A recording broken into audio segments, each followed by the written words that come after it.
Bikang at si Inday. Sabi ni Bikang, ang gwapo naman ang anak ni Tanya. Siguro traffic enforcer ang tatay niya. Sabi ni Inday, bakit mo naman nasabi? Sabi ni Bikang, kasi yung ilong niya parang pito.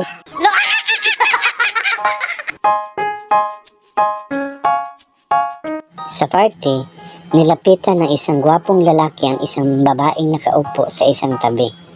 Sabi ng lalaki, "Hi miss, sasayaw ka ba?" Tuwang-tuwa ang babae dahil sa wakas may nakapansin sa kanya. Sabi ng babae, Oo, sasayaw ako."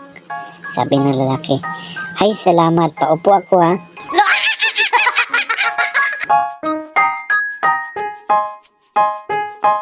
Si Miggy at ang doktor. Sabi ni Miggy, "Dok, okay po ba ang services sa hospital na ito?" Sabi ng doktor, "Oo naman, sigurado yan. Magagaling ang mga doktor dito at number 1 kami sa buong mundo, iho." Sabi ni Miggy, "Paano po kung hindi ako satisfied, Dok?" Sabi ng doktor, "Simple lang, iho.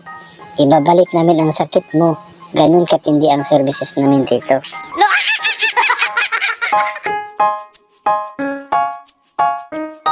Ang teacher at si Kulas. Sabi ng teacher, "Kulas, saan probinsya ka galing?" Sabi ni Kulas, "Negros po, ma'am." Sabi ng teacher, "Anong produkto mayroon sa Negros?"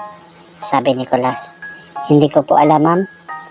Sabi ng teacher, "Siyempre alam mo yun. Saan kayo kumukuha ng asukal?" Sabi ni Kulas, "Humihingi lang po kami sa kapitbahay."